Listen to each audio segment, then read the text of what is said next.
1장입니다. 1장 11절부터 17절까지의 말씀입니다.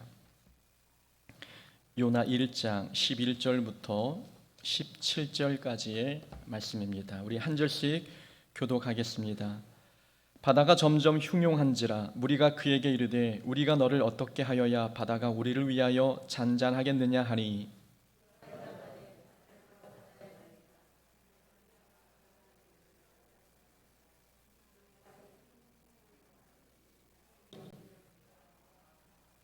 그러나 그 사람들이 힘써 노를 저어 배를 육지로 돌리고자 하다가 바다가 그들을 향하여 점점 흉용함으로 능히 못한지라.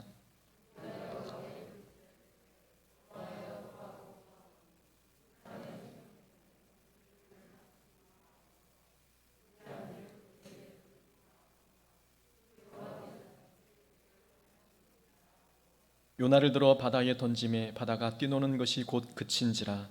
그 사람들이 여호와를 크게 두려워하여 함께 했습니다. 여호와께서 이미 큰 물고기를 예비하사 요나를 삼키게 하셨으므로 요나가 밤낮 3일을 물고기 뱃속에 있으니라. 아멘. 본문 말씀 통해서 요나를 품은 바다는 잔잔합니다 라는 제목으로 말씀 함께 나누겠습니다. 지난 9월에 45년 만에 잃어버린 딸을 찾은 한 가족 이야기가 방송을 탔습니다. 이 모 씨는 일남 이녀를 두었었는데 그 딸은 쌍둥이였습니다. 1976년 할머니와 산책을 나간 쌍둥이 중에서 동생이 사라졌습니다. 그때 어머니의 심정은 눈앞이 깜깜했고 세상이 무너지는 것 같아 다리에 힘이 풀렸다라고 그때를 회상하며 고백했습니다.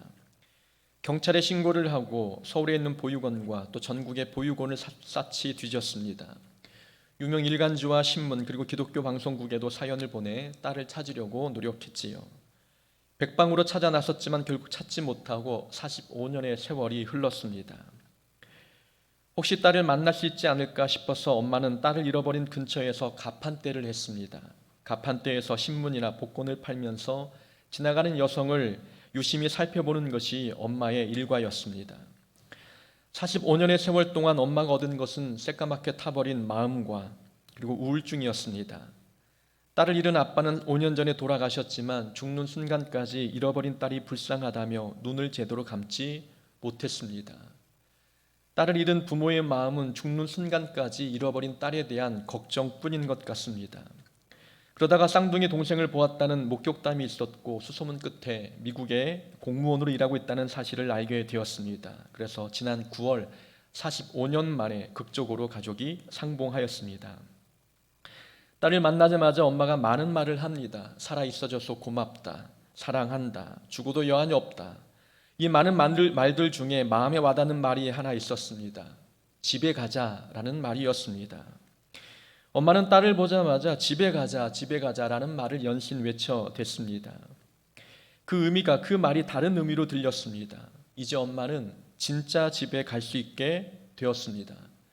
그동안 집에 가도 평안이 없었는데 딸과 함께 가는 집은 이제 가고 싶은 집이었습니다.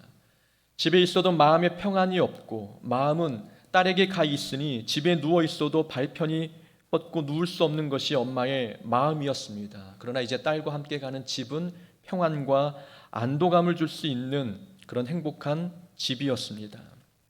그동안 딸을 잃은 엄마의 마음이 어땠을까 한번 생각해 보아도 상상이 가지 않습니다. 아마 엄마는 딸을 잃은 죄책감과 싸우느라 어머니의 마음은 늘 전쟁터 같았을 것입니다. 또한 한 번도 잔잔한 적 없는 바다처럼 슬픔의 폭풍이 몰아치는 마음이 바로 엄마의 마음이었을 겁니다. 이렇게 자녀 잃은 부모의 마음은 한시도 편할 것이 없는 늘 비바람과 폭풍이 몰아치는 바다와 같은 마음 상태입니다.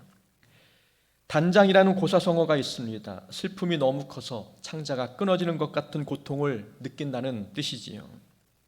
새끼를 빼앗긴 어미 원숭이가 새끼를 찾기 위해 백리를 달려왔습니다. 새끼가 있는 곳에 도착하자마자 어미가 죽었는데 그 배를 갈라보니 창자가 끊어져 있었다. 그래서 이 사건에 유래하여 고사성어가 나온 것이 바로 단장입니다. 자녀에게 문제가 생기면 부모의 마음에 폭풍이 몰아치고 마음이 갈길갈길 찢기는 고통을 느끼는 것은 사람이나 미물이나 똑같은 것 같습니다. 몇 주 전 큰딸이 광주에서 코로나 백신을 맞고 기숙사에 머물러 있었습니다. 둘째 날 딸의 건강 상태를 체크하기 위해 전화를 했는데 통화가 되지 않았습니다. 연락이 안 되니까 온갖 부정적인 생각이 떠올랐습니다. 무슨 일이 있는 것은 아닐까? 광주로 달려가 봐야 하는가? 마음이 요동치기 시작했습니다. 그러다 뒤늦게 연락이 닿고 나서야 폭풍이 몰아쳤던 마음이 잔잔해졌습니다. 여러분, 하나님의 마음도 이러지 않을까요? 폭풍이 몰아치는 바다와 이 잠잠해진 바다는 하나님의 마음 상태를 우리에게 보여줍니다. 요나는 아버지가 싫다고 도망갔습니다. 사랑하는 자녀를 괴롭히는 이방 족속을 심판해도 부족할 판에 그들을 회개시키라고 명령하니 요나는 아버지의 얼굴조차 보기가 싫었습니다. 요나는 아버지의 얼굴을 피해 멀리 달아나고자 배에 올랐습니다. 아버지는 아버지의 마음을 오해한 요나를 찾아 나섰지요. 아버지는 니느웨를 시청각 자료로 삼아 자녀를 향한 아버지의 큰 사랑을 가르쳐주고 싶으셨습니다. 아버지께서 이방인들도 이렇게 사랑하고 용서하는데 하물며 자녀들에게 더 큰 사랑과 용서를 베풀어주지 않겠느냐. 이것이 아버지의 마음, 그리고 요나에게 보여주고 싶었던 마음이었습니다. 그러나 요나는 아버지의 본심을 모르고 도망갔습니다. 자녀를 잃은 아버지의 마음이 요동하기 시작합니다. 자녀와 연락이 안 될 때 부모의 마음에 근심의 폭풍이 몰아치듯 요나를 잃은 아버지의 마음에도 비바람이 몰아쳤습니다. 더 멀리 가면 안 되는데, 돌아올 수 없는 땅끝까지 가면 안 되는데, 아들을 향한 아버지의 마음에 걱정의 폭풍이 멈출 줄 몰랐습니다.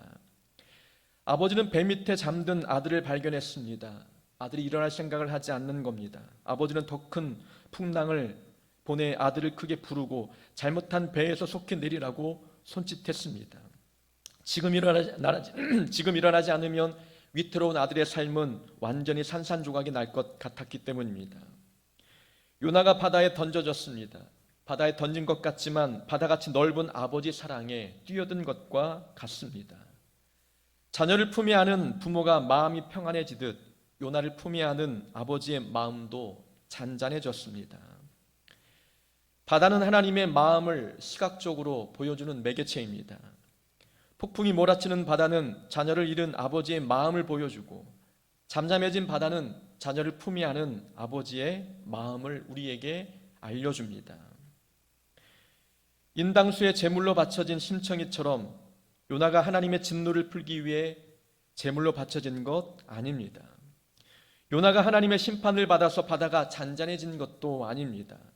하나님께서 요나를 심판하셔서 그 진노를 멈추신 것이라면 풍랑은 하나님의 사랑입니다라는 논리에 어긋나지 않겠습니까?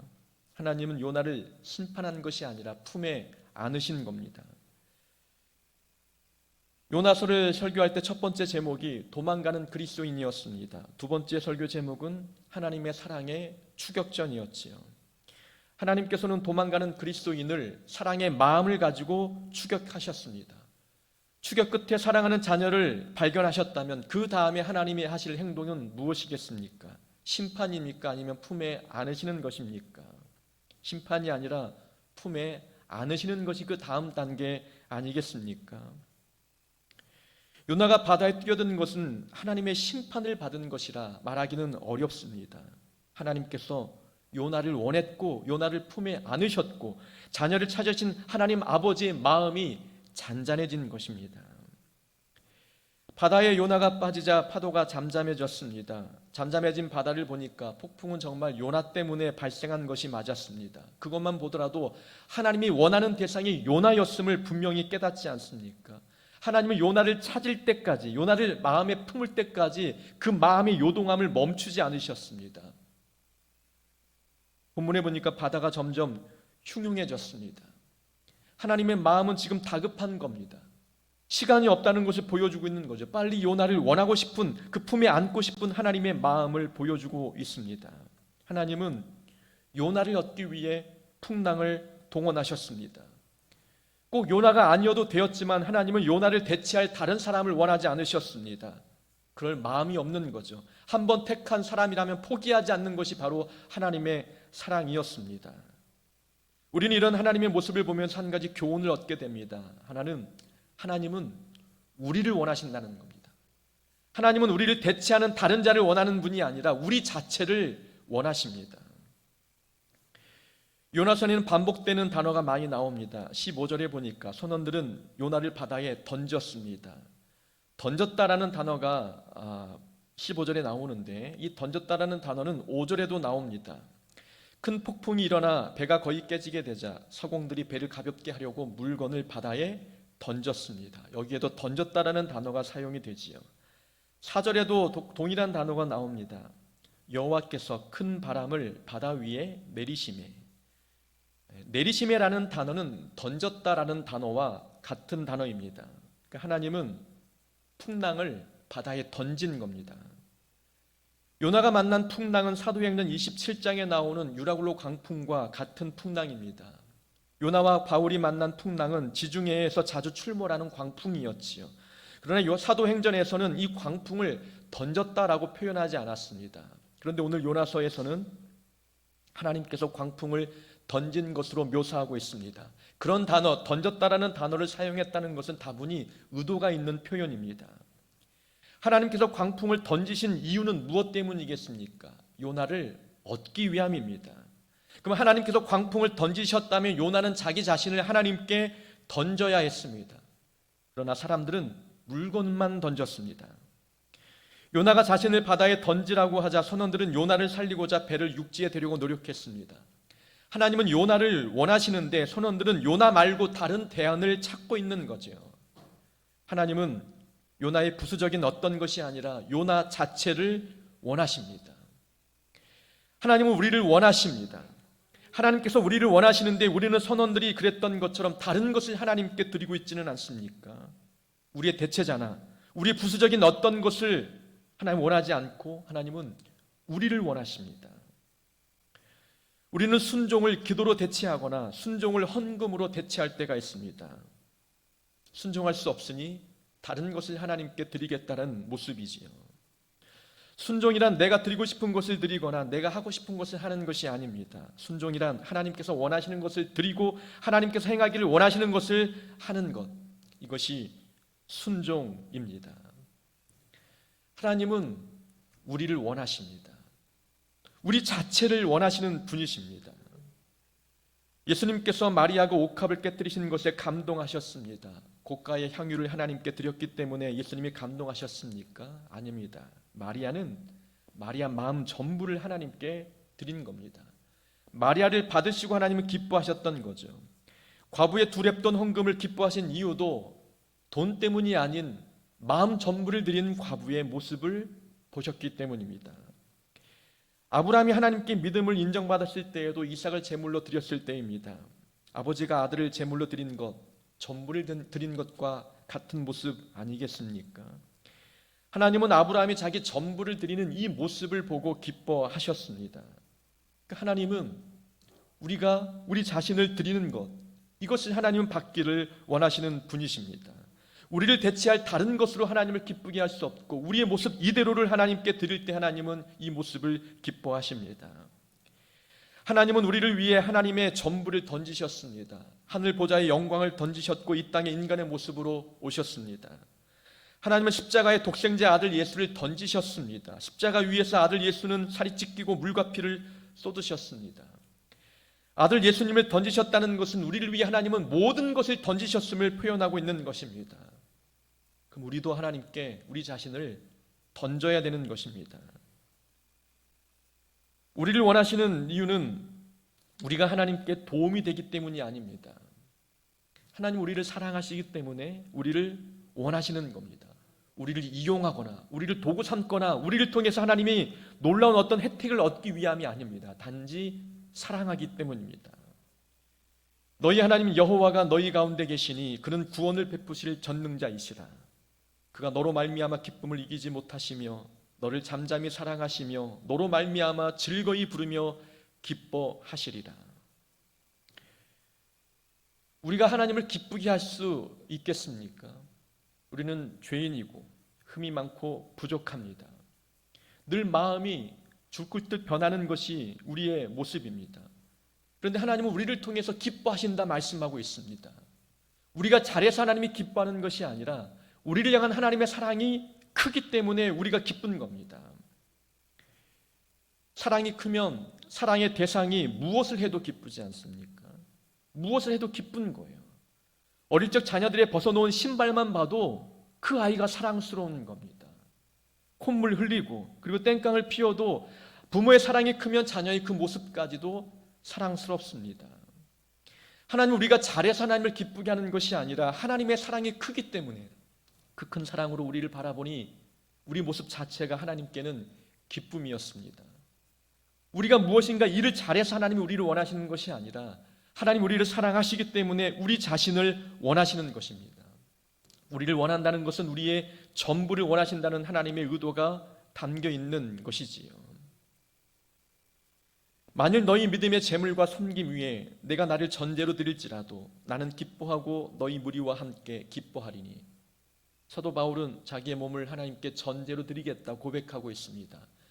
본인의 삶과 본인의 몸이 하나님께 드리는 재물이 되겠다라고 이야기하고 있는 것이지요. 바울은 하나님께 자기를 드리고 있는 것입니다. 바울은 하나님께 놀라운 업적을 남겨드리는 그것이 신앙생활의 목적이 아니었습니다. 더 많은 교회를 개척하고 더 많은 영혼을 하나님께 인도하는 것이 바울의 삶의 목표가 아니었습니다. 자기의 전부를 하나님께 제물로 드리는 것이 바울의 삶의 그리고 신앙생활의 목표였던 것입니다. 하나님은 우리를 원하시기 때문입니다. 우리를 통해 다른 것을 원하시는 것이 아니라 우리 자체를 원하시는 것이 하나님의 마음이기 때문에 바울도 자기 자신을 하나님께 드리는 것입니다. 하나님은 우리 자신을 하나님께 던지기를 원하십니다. 하나님께서 우리에게 모든 것을 던지시는 것처럼 우리도 하나님께 던지기를 원하시는 것, 하나님의 마음입니다. 선원들이 바다가 흉용하자 요나에게 물었습니다. 11절에 우리가 너를 어떻게 해야 바다가 우리를 위해 잔잔하겠느냐. 12절에 대답합니다. 나를 바다에 던지라. 그리하면 바다가 잔잔하리라. 이 큰 폭풍을 만난 것이 나 때문인 줄 내가 아노라. 요나는 폭풍의 원인이 자기 때문이라고 인정했습니다. 요나의 말을 들은 선원들의 마음이 여러분 어땠을까요? 긴가민가 했는데 너 때문이었구나. 배 탈 때부터 내가 알아봤는데 의심이 되었지만 설마 했는데 너 때문에 우리가 이런 고난을 만났구나. 당장 저 사람을 바다에 던지자. 선원들의 반응이 이랬습니까? 선원들은 복수심에 불타 요나를 바다에 던져 넣지 않았습니다. 아마 선원들의 마음에 이런 생각이 들지 않았겠습니까? 도대체 이 사람이 누구길래 하나님께서 풍랑까지 보내 이 사람을 변화시키고 순종의 길로 인도하실까? 하나님이 도대체 누구이고 이 사람이 누구길래 이 사람을 부르기 위해서 이렇게 풍랑까지 동원하실까? 아마 선원들 마음에는 놀라움, 두려움, 때로는 요나에 대한 부러움마저 들었을 것입니다. 선원들은 요나를 비난하지 않았습니다. 복수하듯 요나에게 달려들지도 않았지요. 오히려 요나에게 폭풍을 보내시고 섭리하신 하나님에 대한 놀라움을 금치 못했습니다. 성경에 보니까 선원들은 하나님께 제물을 드리고 서원하였다라고 나와 있습니다. 하나님을 섬기게 되는 사람이 되었습니다. 구원을 얻었다는 뜻이었습니다. 선원들은 요나를 비난하는 대신에 요나를 통해서 살아계신 하나님을 보았습니다. 요나를 함부로 대할 수 없었던 겁니다. 요나를 위해서 하나님께서 풍랑까지 동원해 일하시는 분이시라면 이 사람이 하나님께 얼마나 존귀한 자고 하나님께 사랑받는 자인지 선원들이 깨달았던 것입니다. 우리 주변에 누군가 하나님께 잘못해서 하나님께 고난을 받고 책망을 듣고 하는 그런 사람들이 있습니다. 하나님께 고난받는 사람들이 주변에 있죠. 우리는 그 사람들을 어떻게 바라보십니까? 그들을 바라보면서 비난하거나 조롱하지는 않습니까? 도대체 얼마나 죄를 지었길래 저런 고난을 당할까? 내가 저럴 줄 알았어. 하나님이 심판하시는 거야. 우리는 고통과 고난을 당하는 사람들을 바라볼 때 이런 시각으로 보지는 않습니까? 선원들은 이교도들이었지만 그런 시각으로 요나를 보지 않았습니다. 하나님께서 얼마나 사랑하시면 저 사람의 길을 막기 위해서 이런 고난을 주실까? 저 사람은 정말 하나님께 큰 사랑을 받는 자이구나. 이런 시각으로 보는 것이 옳은 모습 아니겠습니까? 풍랑을 만난 요나는 깊은 바다에 던져졌습니다. 그러자 바다가 잔잔해졌죠. 여러분 한번 생각해 보십시오. 요나만 불순종하는 사람이었습니까? 배에 타고 있는 선원들은 어떻습니까? 선원들은 풍랑을 만났을 때 이방 신께 도움을 구했던 자들입니다. 선원들은 하나님을 알지 못하는 우상 숭배자들이었던 거지요. 그러나 그들이 가는 길에는 풍랑이 없었습니다. 요나보다 더 많은 죄를 짓고 사는 사람들이었는데 하나님은 선원들의 인생에 풍랑을 보내지 않으셨습니다. 우리가 만약 선원들 같으면, 선원들 입장이었다면 섭섭하지 않겠습니까? 내가 잘못된 길로 가고 있는데 하나님은 책망하지 않습니다. 내가 잘못된 길로 걷고 있는데 하나님은 그 길을 막지 않습니다. 이것은 좋아할 일이 아니라 섭섭한 일입니다. 하나님은 사랑하는 자녀들이 헛된 길로 걸어갈 때 그냥 두지 않으십니다. 그래 누군가 하나님께 책망을 듣고 고난을 만났다면 우리는 신앙의 어떤 입장에서 그 사람이 정말 하나님께 놀라운 사랑을 입고 있구나 부러워할 줄 아는, 그래서 그 사람을 바라보고 하나님의 섭리를 보면서 믿음이 성장하는 자가 되어야 합니다. 사무엘상에 보면 엘리 제사장의 두 아들 이야기가 나옵니다. 엘리 제사장에게 두 아들이 있었는데 두 아들도 제사장 직분을 감당하고 있었지만 하나님 앞에 악한 자들이었습니다. 하나님은 제사장들에게 돌아갈 몫으로 제물의 가슴 부위와 그리고 오른쪽 뒷다리를 몫으로 허락해 주셨습니다. 그런데 이 엘리의 두 아들들은 백성들이 제물을 하나님께 드리고 난 뒤에 그 고기를 가마솥에 삶을 때 이 쇠 갈고리를 찔러 넣었습니다. 갈고리를 찔러 넣어서 걸려 나오는 것을 자기의 몫으로 취했지요. 심지어는 하나님께 제물을 드리기 전에 생고기가 먹고 싶다고 제물 드리기도 전에도 자기의 몫을 원했던 자들이 바로 엘리의 두 아들이었습니다. 여기에 더불어 음란 죄까지 더해진 것, 제사장이었지만 하나님 볼 때에 악한 자들이었습니다. 아버지가 두 아들에게 타일렀습니다. 사람이 사람에게 범죄하면 하나님이 심판하시려니와 만일 사람이 여호와 하나님께 범죄하면 누가 그를 위하여 간구하겠느냐, 이렇게 타일렀지만 그들이 아버지의 말을 듣지 않았습니다. 성경은 이렇게 말씀하고 있죠. 이는 여호와께서 그들을 죽이기로 뜻하셨음이더라. 하나님은 엘리의 두 아들이 범죄했음에도 관여하지 않으셨습니다. 우리와 같은 천둥을 쳐서 엘리의 두 아들을 회개케 하셔도 되었지만 하나님은 그냥 내버려 두셨습니다. 기회를 주지 않았던 거지요. 죄를 짓는데도 평안하다면 그것은 복이 아닙니다. 저주에 가깝습니다. 죄를 짓고 있는데 삶에 풍랑이 있다면 이것은 여러분 복입니다. 매를 아끼는 자는 그의 자식을 미워함이라. 자식을 사랑하는 자는 근실히 징계하느니라. 하나님께서 우리에게 풍랑을 보내신 것은 우리를 사랑하기 때문입니다. 그러니까 누군가 하나님이 보내신 고난의 풍랑을 겪고 있다면 비난의 대상이 아닌 하나님께서 사랑하고 있구나라는 시각으로 바라봐야 합니다. 오라 우리가 여호와께로 돌아가자. 여호와께서 우리를 찢으셨으나 도로 낫게 하실 것이요 우리를 치셨으나 싸매어 주실 것입니다. 하나님께서 낫게 하실 걸 왜 찢으셨는가? 싸매줄 걸 왜 치셨는가? 우리를 사랑하기 때문입니다. 우리를 하나님 품으로 돌아오도록 하기 위해서 우리를 치시고 때리는 찢기까지 하셨습니다. 그러나 결론은 하나님께서 우리를 싸매주시고 치료하시고 회복시켜 주셨습니다. 사랑하는 자녀를 얻기 위해서라면 하나님은 우리 앞길에 풍랑을 동원하시고 천지 만물을 동원하셔서 우리를 찾아내십니다. 우리가 고난을 당했다면 시험에 들지 말아야 합니다. 누군가 하나님이 주시는 책망의 고난을 받고 있다면 비난하지도 말아야 합니다. 조롱하지도 말아야 되는 거죠. 우리는 부부간에도 그렇게 이야기하지 않습니까? 당신 때문에 이런 고난을 만난 거야. 그러게 하나님 앞에 똑바로 살라고 했지. 당신 때문에 우리가 이런 고통을 당하고 있어. 비난하지 말아야 합니다. 이 사람이 누구길래 하나님께서 이 사람을 이토록 사랑하셔서 파도까지 동원하셔서 이 사람의 앞길을 막으시는 것일까? 요나를 바라보는 선원들의 마음은 그것은 하나님에 향한 두려움이었고 하나님이 요나를 사랑하고 있다는 것을 깨달으니 요나를 함부로 대할 수 없는 마음이었습니다. 누군가 하나님께 고난을 받고 있다면 비난하지 말고 그 사람을 바라보면서 우리 믿음을 성장시키는 기회로 삼아야 합니다. 폭풍이 거세지자 요나는 자신을 바다에 던지라고 이야기했습니다. 여러분, 이 방법이 최선의 방법이었을까요?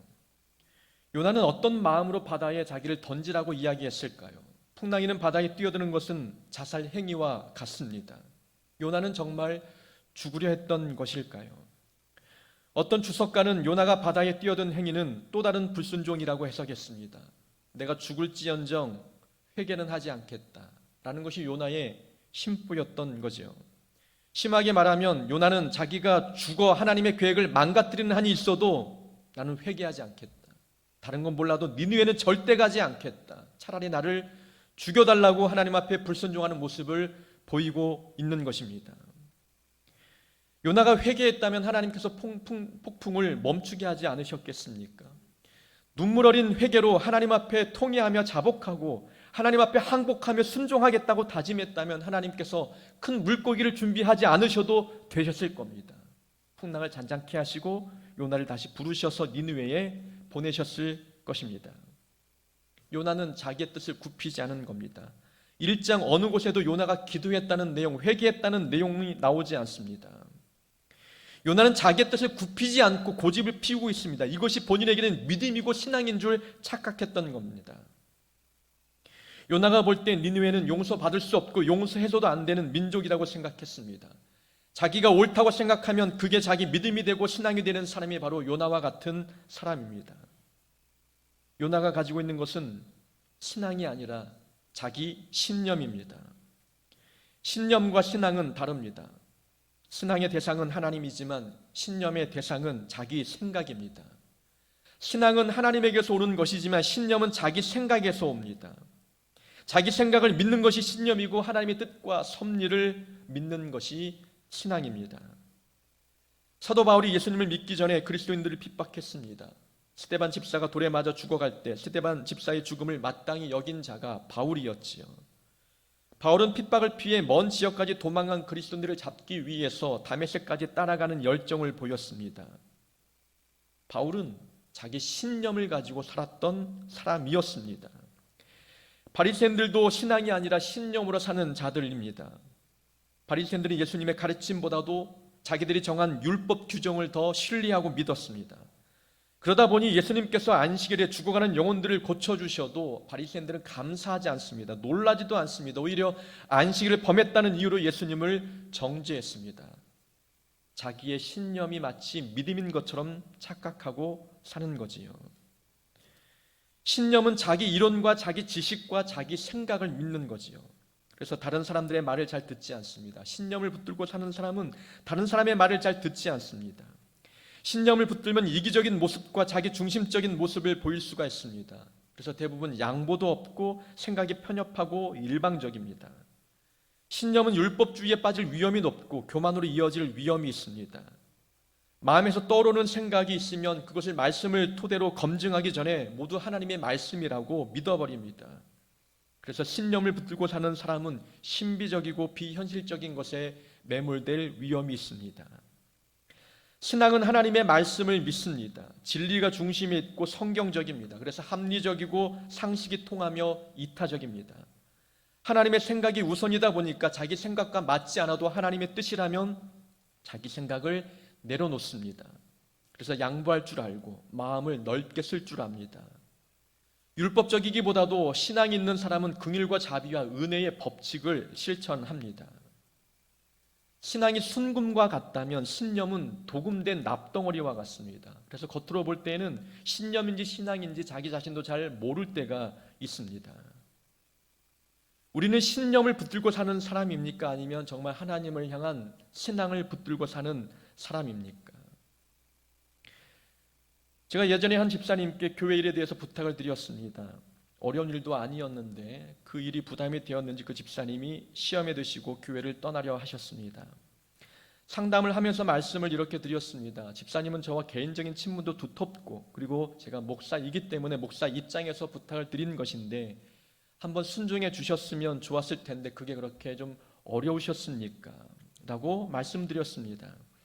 그분이 대답합니다. 저는 누구의 말도 듣지 않습니다. 저는 하나님 말만 듣습니다. 이건 신앙이 아니라 자기 신념 아닙니까? 신념을 신앙으로 착각하며 사는 사람이 많습니다. 정치적인 이야기는 아닙니다. 우리 전광훈 목사 너무나 유명한 사람이지요.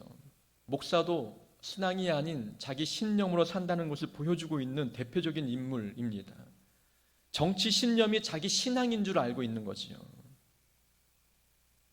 뉴스를 보니까 고신 측과 합동 측에서 이 전광훈 목사 이단성이 있다고 결의했습니다. 교류 및 집회 참여 금지를 명령했지요. 우리 통합 측에서는 이단성 조사를 요구하고 나섰습니다. 정치적인 색깔은 누구나 다 다를 수 있지만 그 정치적인 신념이 마치 신앙인 것처럼 강요하고 그렇게 목사가 앞장서서 많은 사람들의 지탄을 받고 있는 것, 그것은 믿음과 신앙이라 말하기 어렵습니다. 요나는 자기 때문에 폭풍이 불어닥쳤다고 고백했지만 그것은 진정한 회개는 아니었습니다. 하나님께서 풍랑을 자기 때문에 보내셨다는 것을 깨달았다면 눈물 흘리며 기도하는 것이 맞는데, 그러나 요나는 그래도 니느웨는 가고 싶지 않았던 것입니다. 자기 신념을 끝까지 붙들고 있는 거지요. 그가 물고기 뱃속에 들어갔어야 그때 하나님께 기도하는 모습을 보여주었습니다. 왜 사람들은 이렇게 인생의 밑바닥에 떨어지고 나서야 회개하고 그때서야 후회하는지 우리는 요나를 통해서 우리 모습을 발견합니다. 내 신념이 신앙이 아니었구나, 내 생각이 하나님 보실 때 옳은 것이 아니었구나, 인생의 밑바닥에 떨어질 때 그때서야 깨닫는다는 것, 참으로 하나님 보실 때 답답할 것 같습니다. 우리의 신념은 신앙도 아니고 믿음도 아닙니다. 하나님께서 말씀하시면 그 말씀에 순종하는 것이 참된 신앙이고 믿음입니다. 요나가 바다에 뛰어든 것은 최선의 선택도 아니었고 올바른 선택도 아니었습니다. 그런데 은혜롭게도 하나님은 요나의 잘못된 선택을 도구 삼아 하나님의 뜻을 이루어 가셨습니다. 요나가 바다에 뛰어들자 바다가 잔잔해졌습니다. 이 모습을 보고 선원들이 놀랐습니다. 정말 하나님은 이 바다를 만드시고 하늘을 만드신 분이시구나라는 것을 깨달았습니다. 하나님께 제물 드리고 서원했습니다. 이것을 구원받았다는 표정으로 해석합니다. 선원들은 요나의 불순종의 행동을 통해서 하나님께서 이 선원들을 구원해내셨습니다. 이것뿐이겠습니까?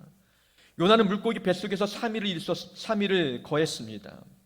이 요나의 모습은 예수님의 죽음과 부활을 계시하는 예표가 되었습니다. 예수님께서 말씀하셨습니다. 악한 세대가 표적을 구하나 요나의 표적밖에는 보여줄 표적이 없느니라. 요나는 불순종해서 물고기 뱃속에 들어갔는데 그 사건을 표적 삼아 예수님의 부활 사건을 증언하고 있다는 것입니다. 하나님의 은혜와 사랑 아닙니까? 나는 불순종하는데 하나님은 나의 불순종마저도 도구 삼아 하나님의 뜻들을 이루어가고 계셨습니다. 요나는 내가 불순종하면 하나님의 계획이 무산될 줄 알았습니다. 그러나 우리가 불순종한다고 해서 하나님의 계획이 무산되는 것은 아닙니다. 또 우리가 순종한다고 해서 하나님의 계획에 도움이 되는 것도 아닙니다. 우리의 불순종과 우리의 순종은 하나님께 아무런 영향을 주지 못합니다. 그럼에도 불구하고 하나님 우리를 사용하시는 이유는 우리를 위함입니다. 미천한 우리 피조물이 하나님의 전능하신 능력들을 통해서 하나님의 일을 이루셨다면 우리 마음에는 하나님이 주시는 평강과 기쁨이 충만해집니다. 형언할 수 없는 기쁨이 밀려오는 겁니다. 하나님이 나를 사용하시다니, 부족한 나를 사용하시다니 믿을 수 없는 감격에 젖어 하나님을 찬양하며 살 수밖에 없게 되는 거죠. 그런 기쁨과 평안을 맛보도록 하기 위해서 우리를 사용하시는 것입니다. 우리가 아니어도 하나님은 홀로 그 일을 감당하실 수 있습니다. 선원들이 구원받는데 요나가 한 일이 있습니까? 아무것도 없습니다. 그러나 하나님은 선원들을 구원하셨습니다. 니느웨 백성들이 구원받는데 요나가 한 일이 무엇입니까? 그가 한 것은 하나마나 똑같은 행동이었습니다. 그러나 하나님은 니느웨 백성들을 용서하셨습니다.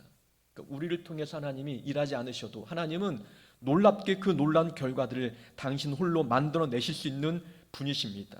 그런데 우리를 부르시고 사용하신다는 것은 은혜입니다. 선원들을 변화시키는 것보다, 니느웨 사람들을 변화시키는 것보다 하나님에게는 요나 한 사람 변화시키는 것이 더 어려운 일이었습니다. 혹 우리도 하나님께 그런 존재로 비춰지고 있지는 않습니까? 다른 사람 변화시키는 것보다 목사 한 사람, 장로 한 사람, 권사, 집사 한 사람 변화시키는 것이 더 어렵다고 하나님이 여기신다면 얼마나 우리가 부끄럽겠습니까?